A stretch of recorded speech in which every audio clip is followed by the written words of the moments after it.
Thank you, Mr. Chairman. Mr. Chairman, this, and to the folks watching here, this slog continues. Last week, I urged you and my fellow members of the Judiciary Committee Democrats to respect the histories and traditions of this committee and conduct its business accordingly. We still have a crisis on our southern border. China is stealing our intellectual property, yet here we are, wasting another valuable week of legislating calendar against the majority's war against the administration. Today, we are meeting to consider a resolution to hold Attorney General Bill Barr in contempt of Congress. So let's take just a few moments and go through this.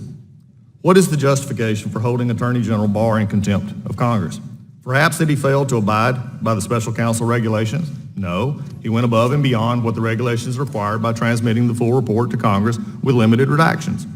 Could it be that the Attorney General failed to accommodate the chairman's demands for information? No.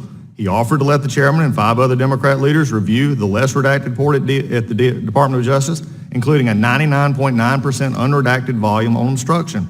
In an odd move for anyone demanding access to information, the chairman and the other elected Democrats given access have declined to view that report.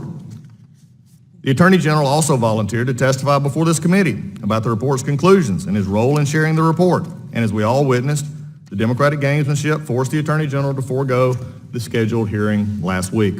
On Monday, the Justice Department offered to meet to discuss accommodations. Yesterday, they made a reasonable offer to avert this spectacle, and once again, they were rebuffed and the chairman declined.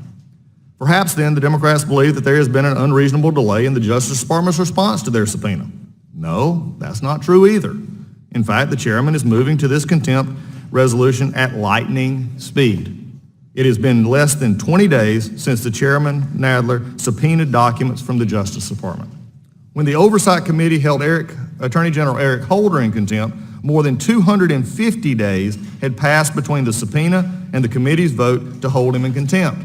More than 450 days passed between the committee's initial request to the Justice Department and the committee's contempt vote.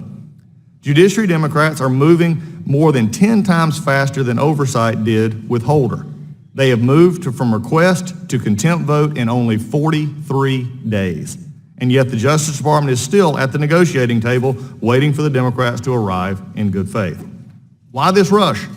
Without any valid legislative or administrative reason, we can only assume the Democrats that are led by the chairman have resolved to sully the Bill Barr's good name and reputation to accomplish 2 goals. First, Democrats are angry the special counsel's report did not produce the material or collusions they expected to pave their path to impeaching the president. I feel compelled to remind everyone the report found, despite offers to do so, no one from the Trump campaign knowingly conspired with the Russian government. And you can't help but notice the phrase Russian collusion has vanished from the Democratic talking points and left a void in the narrative. Since the special counsel did not make a prosecutorial determination of obstruction, which was his job, the Attorney General and the Deputy Attorney General did so according to their mandates as law enforcement officials while giving no credence to the Office of Legal Counsel's opinion regarding that of sitting presidents. As a result, they're angry. They're angry our nation's chief law enforcement officer and his deputy had the audacity to decide the evidence didn't support charges for obstruction and investigation into something the president didn't do. Second, Democrats are afraid of what the Attorney General will find when he completes his ongoing review of FISA abuses at the Justice Department, including how the Russia investigation began. Multiple news reports have suggested those conclusions could be explosive, could end careers, and could even lead to criminal prosecution. Rather than face that, the Democrats have resolved to neutralize Bill Barr by attacking him and the office and his integrity and his career. This is the first step. What a cynical, mean-spirited, counterproductive, irresponsible step it is. Meanwhile, our economy is surging, unemployment among several minority groups is at historic low. A recent Washington Post poll shows cratering support for impeachment, but Democrats have no plans, no purpose, and no viable legislative agenda beyond attacking this administration. The House is more than 4 months into a Democratic majority.